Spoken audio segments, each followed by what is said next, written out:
Hello friends, welcome to UPSC guide 360। आज हम लोग वैदिक एज और लेटर वैदिक एज के बारे में डिस्कशन करने वाले हैं। तो डिस्कशन को हम लोग शुरू करते हैं। बात यहां है वैदिक एज की। तो सबसे पहले हम इसके टाइम पीरियड को देखते हैं।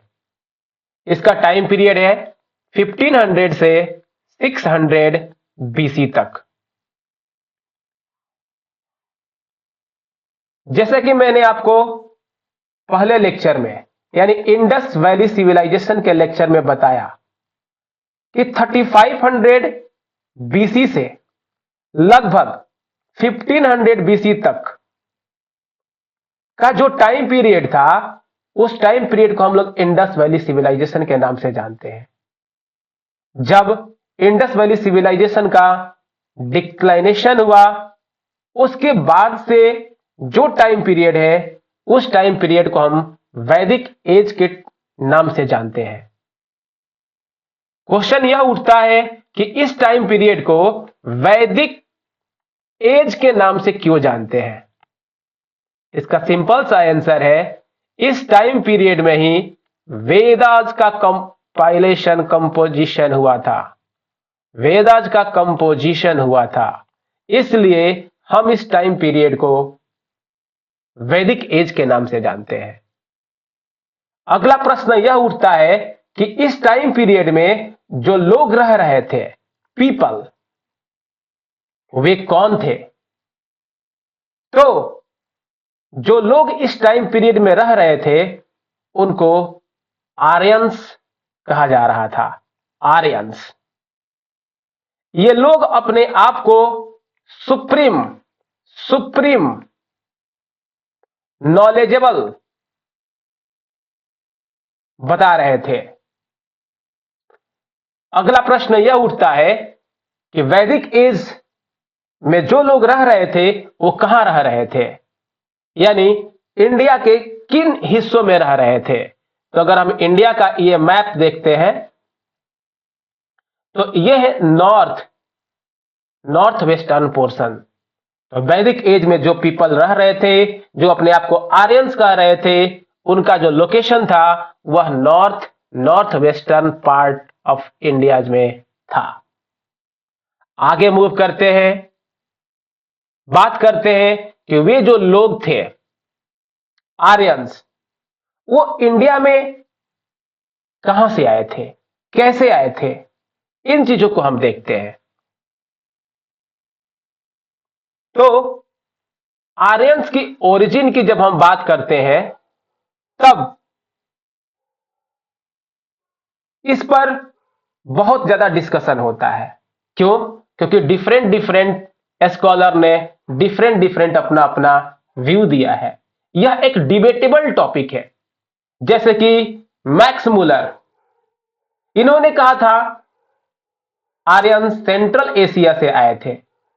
दयानंद सरस्वती, इन्होंने कहा था आर्यन तिब्बत से आए थे। बाल गंगाधर तिलक, इन्होंने कहा था आर्यंस आर्कटिक रीजन से आए थे। अगर हम बात करते हैं एसी दास की, तो इन्होंने कहा था ये सप्त सिंधु से आए थे। यानी डिफरेंट डिफरेंट स्कॉलर्स ने आर्यंस का जो ओरिजिन है वह डिफरेंट डिफरेंट तरीकों से बताया है। यानी यह एक डिबेटेबल टॉपिक है। बात अगर हम करते हैं सप्त सिंधु की, तो यह क्या है। तो सप्त सिंधु कहने का मतलब वह रीजन जो 7 रिवर से डोमिनेटेड था, अभी भी है। जैसे कि Sutlej, Ravi, Chenab, Jhelum, Beas, including Indus. Examination point of view से इनका जो पुराना नाम है वह इंपॉर्टेंट हो जाता है। जैसे सतलज को सुतुद्री के नाम से जानते थे,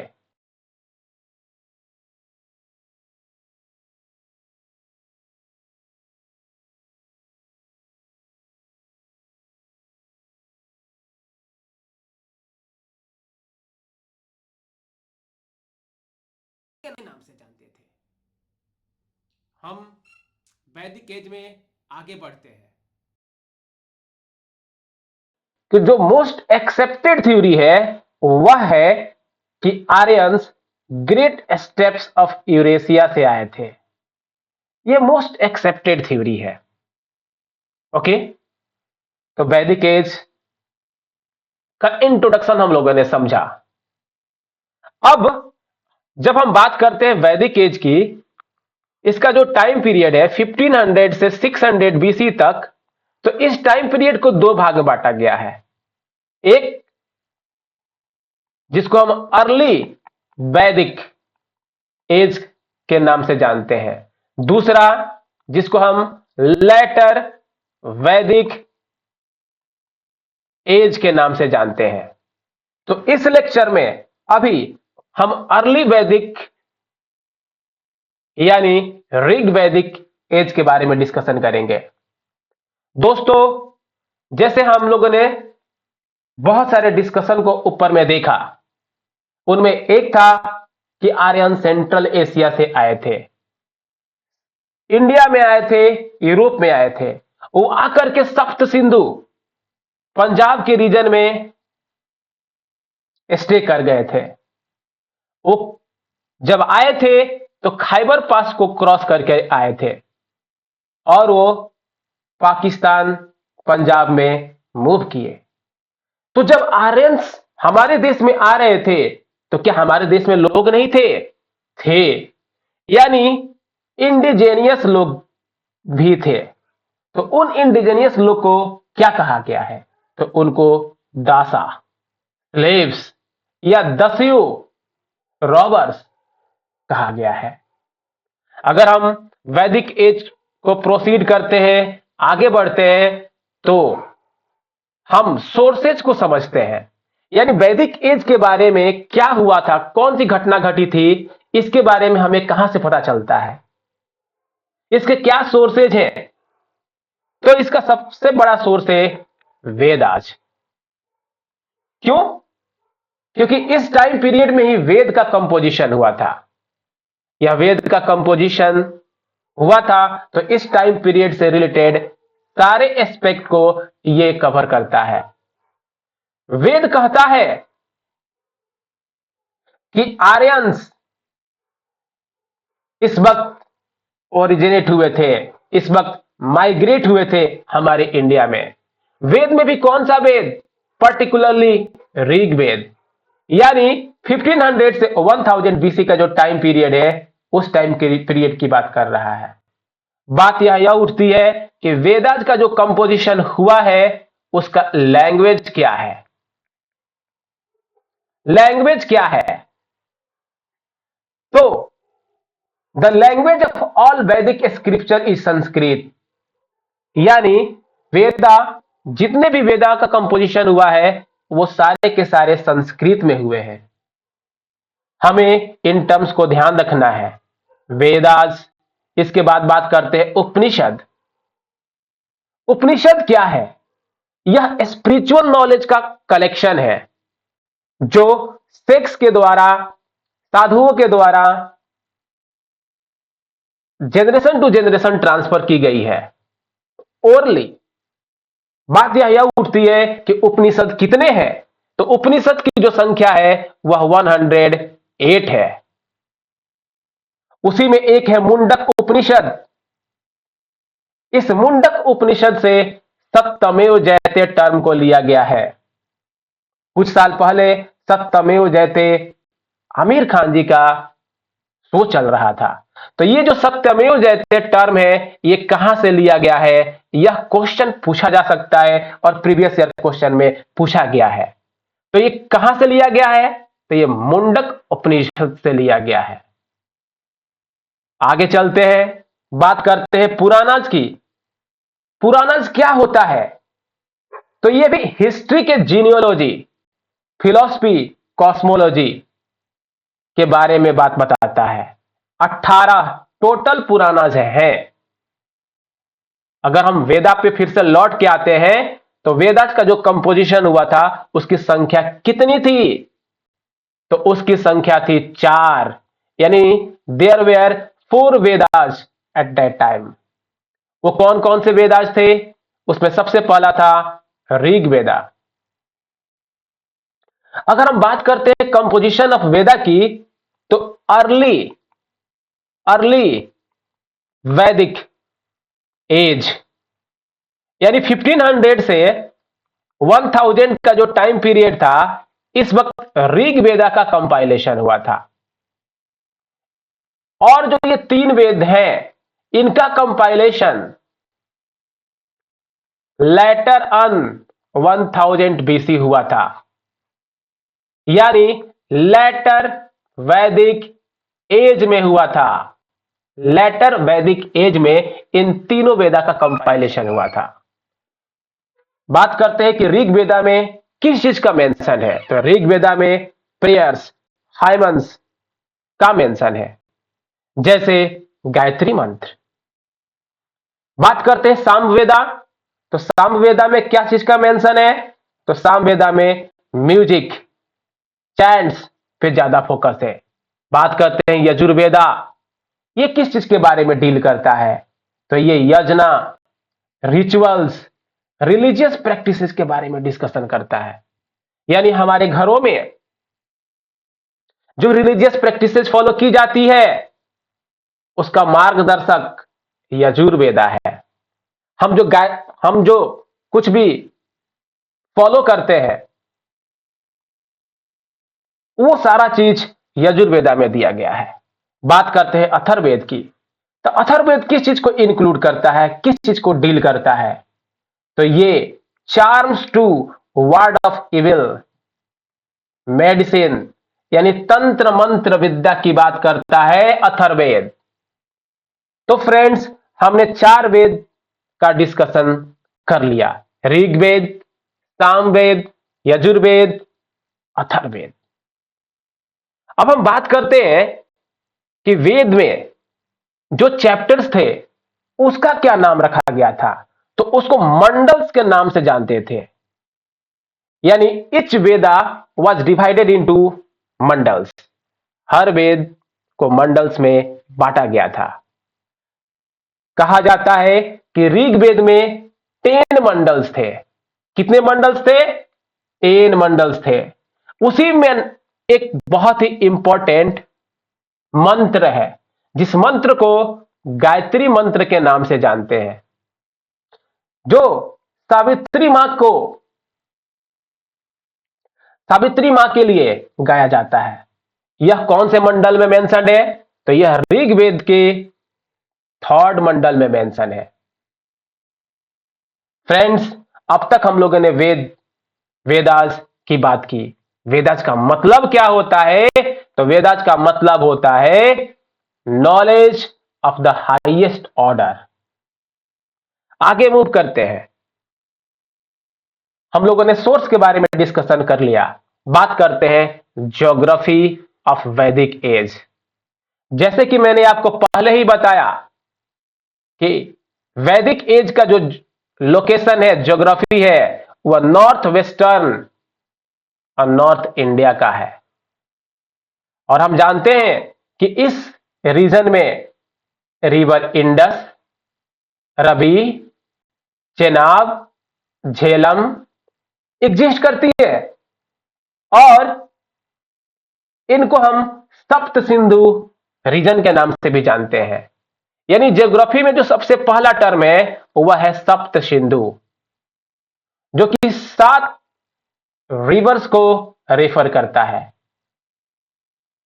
बात हम यह करते हैं कि वैदिक एज में, उसमें भी अर्ली वैदिक एज में समुद्र, विंध्या का मेंशन है कि नहीं है?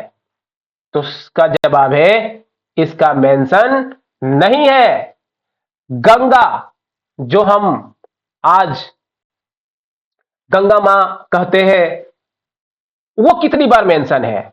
तो गंगा सिर्फ और सिर्फ एक बार मेंशन है वेदास में। यानी उस वक्त के टाइम पीरियड में जो ज्यादातर फेमस नदियां थी, उनमें थी सरस्वती रिवर। सरस्वती रिवर। हम आगे मूव करते हैं फ्रेंड्स। देखते हैं कि उस वक्त का सोशल लाइफ क्या था। तो उस वक्त का जो सोशल लाइफ था वह क्लैन बेस्ड था। कहने का मतलब, अगर यहां पे 15 से 20 लोग हैं, वह एक ही लीनिएज, एक ही हेरिडेटरी को फॉलो करते हैं, तो इनमें से जो सबसे बड़ा होगा वह इसका हेड होगा, जिसको हम क्लैन के नाम से जानते हैं।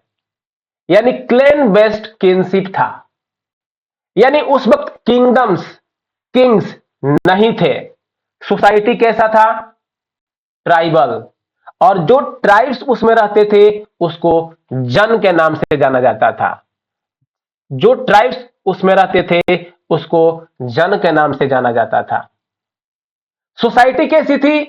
पैट्रियार्कल थी, मेल डोमिनेटेड सोसाइटी थी। इसके बावजूद भी ओमेन का जो स्टेटस था वह अच्छा था, वह अच्छा था। अगर ओमेन की स्टेटस अच्छा था, अच्छी थी, तो क्या सबूत है? उसका सबूत यह है कि ओमेन को हायर एजुकेशन की इजाजत थी। ओमेन को रिस्पेक्ट मिलता था। वह सभा समिति डिस्कशन में पार्टिसिपेट कर सकती थी। वह अपने चॉइस से किसी से शादी कर सकती थी। अगर वह गलती से विडो हो गई तो फिर से रीमैरिज कर सकती थी। चाइल्ड मैरिज प्रोहिबिटेड था। इन सारे तथ्य को देख करके हम कह सकते हैं कि वुमेन का कंडीशन उस वक्त अच्छा था। दोस्तों, आज हम अपने घरों में देखते हैं, डिजिटल मीडिया का जमाना है, उसके बावजूद भी अगर हम इंडिया के गांवों को देखते हैं तो आज भी लेडीज जेंट्स के खाने के बाद खाना शुरू करती हैं। यानी आज भी इंटर डाइनिंग का जो कॉन्सेप्ट है वह फुलफिल नहीं हो रहा है। अगर हम बात करते हैं वैदिक एज की तो वहां पर इंटर डाइनिंग का कॉन्सेप्ट भी था। तो उस उस एज से भी हम सीख सकते हैं। तो फ्रेंड्स, हम आगे बढ़ते हैं। सोशल लाइफ को हम लोगों ने देखा, आगे बढ़ते हैं, वर्ण सिस्टम के बारे में देखते हैं। यानी वर्णाज क्या थे? क्या उस वक्त कोई कास्ट सिस्टम था? तो फ्रेंड्स, अर्ली वैदिक पीरियड में कास्ट सिस्टम नहीं था। जो वर्ण था उसका मतलब था कलर, आउटवर्ड अपीयरेंस। जो वर्ण था उसका क्लासिफिकेशन वर्क पे था, न कि कास्ट पे। यानी ऑक्यूपेशन के आधार पर वर्ण सिस्टम को क्लासिफाई किया गया था। जो व्यक्ति स्कॉलर था उसको ब्राह्मण कहा गया।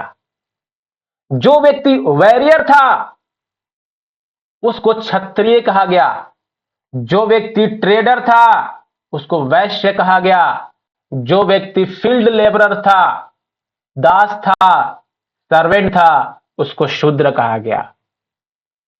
फ्रेंड्स, उस वक्त का ये जो कॉन्सेप्ट है वह वर्क के आधार पर है।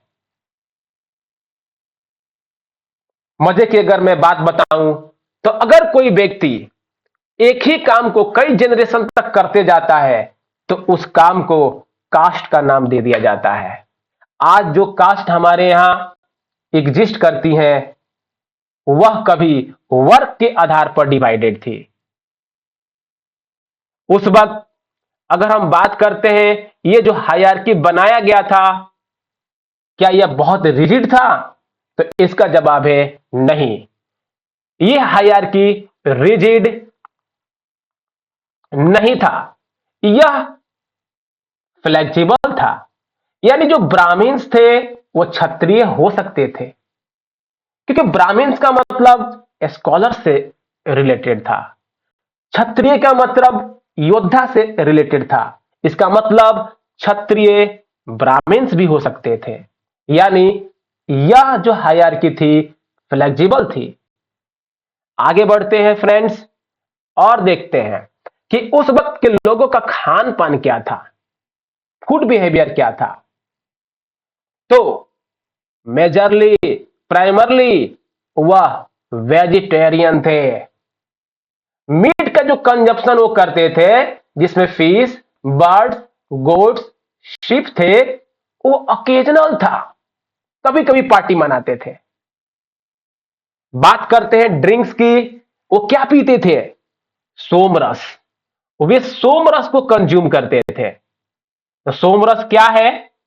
तो यह माउंटेन प्लांट से निकाला गया ड्रिंक है। आज हम लोग कभी कभी पार्टी में भी सोमरस लेते हैं, लेकिन वो किसी शॉप से आता है। फ्रेंड्स, हम आगे मूव करते हैं। फूड की बात हमने की, बात करते हैं हम लोग पॉलिटिक्स की। पॉलिटी की बात करते हैं। तो मैंने आपको बताया कि सोसाइटी पैट्रियार्कल था, यानी फैमिली कैसी थी? पैट्रियार्कल थी। और इस फैमिली को हम लोग कुला के नाम से जानते हैं। ट्राइब, ट्राइबल नेचर का फैमिली था।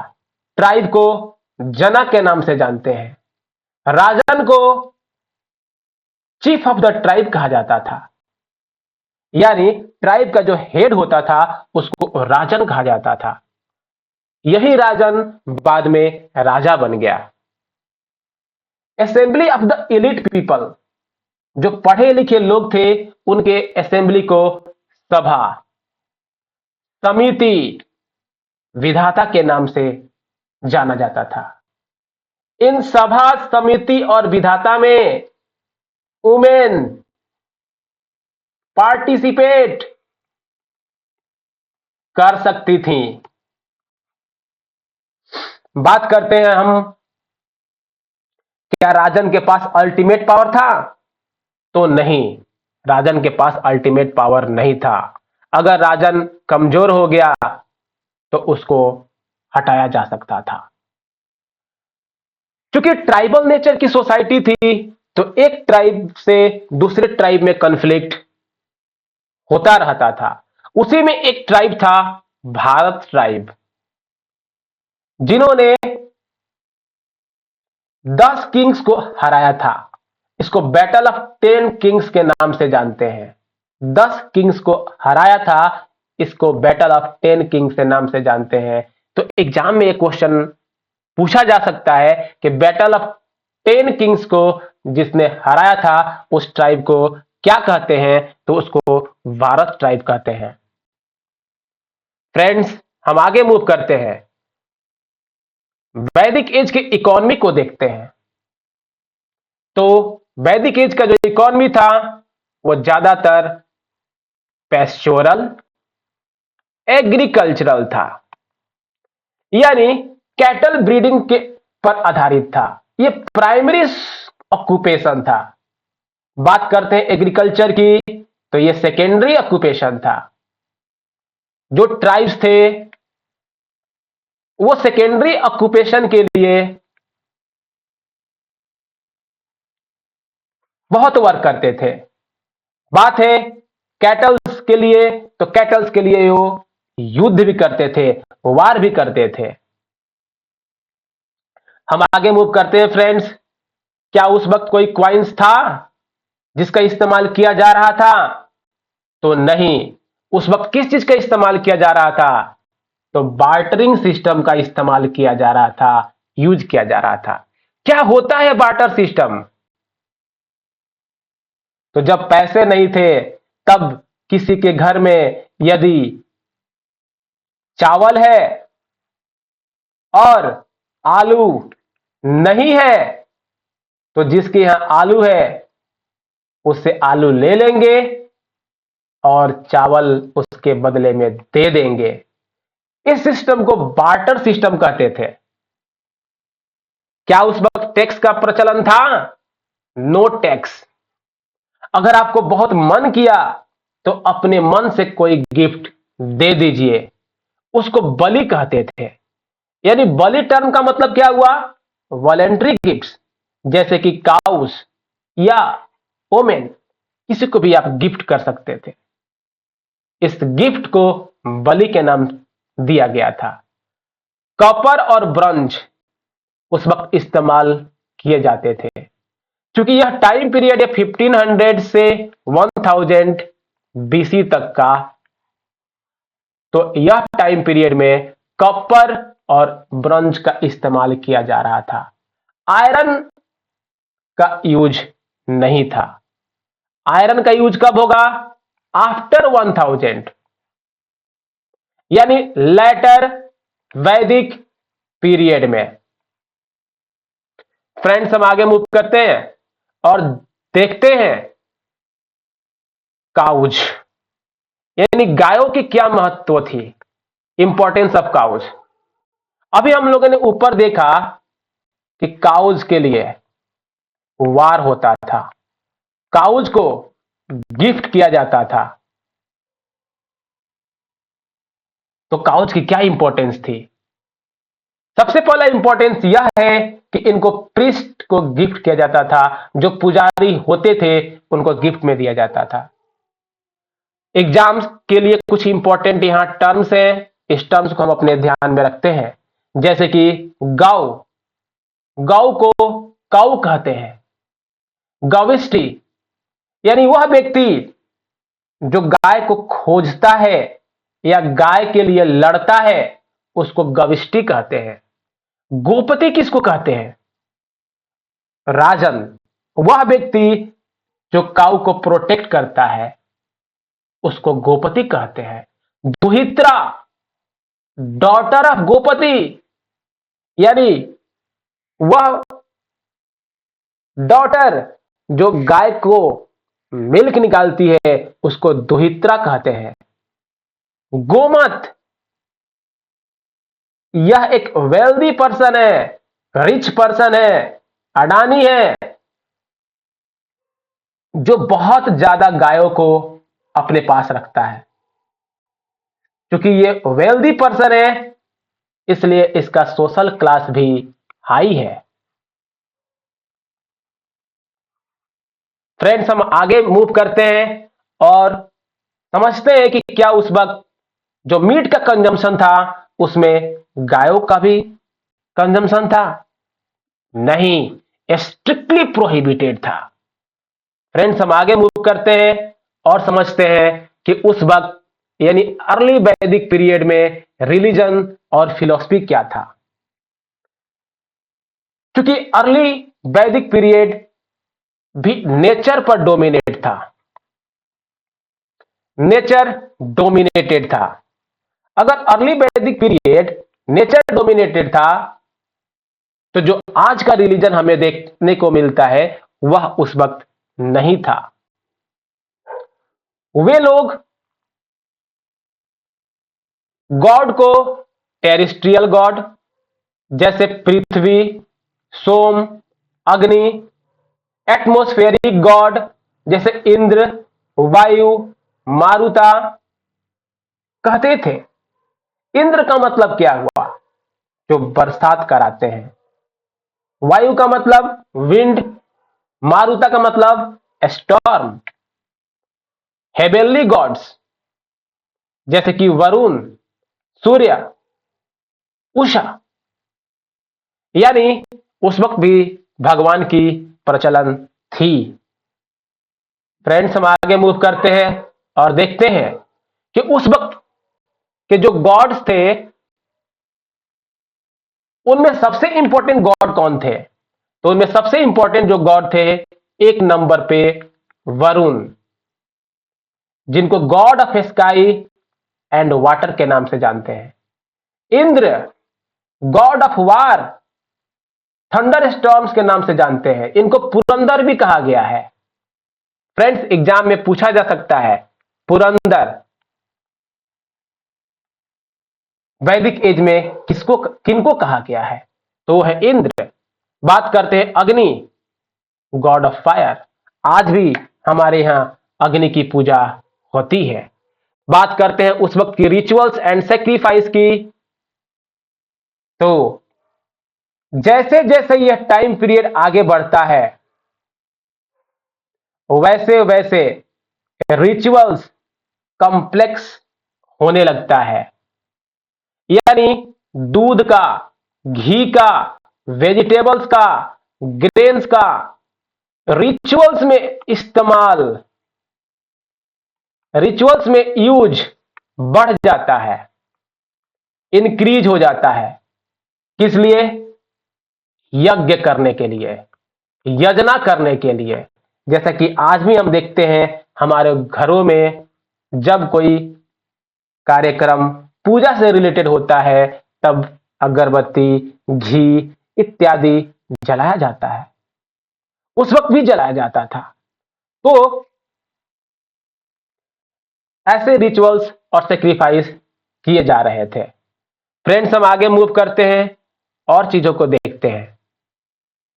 तो जो टाइम पीरियड है 1500 से 600 बीसी का, यह दो भाग में डिवाइडेड है। 1500 से 1000 बीसी तक, जिसको हम अर्ली वैदिक पीरियड के नाम से जानते हैं, अर्ली वैदिक पीरियड के नाम से जानते हैं। और 1000 से 600 बीसी का जो टाइम पीरियड है, उसको हम लोग लेटर वैदिक पीरियड के नाम से जानते हैं, लेटर वैदिक एज के नाम से जानते हैं। फ्रेंड्स, जैसे जैसे वक्त बढ़ता है,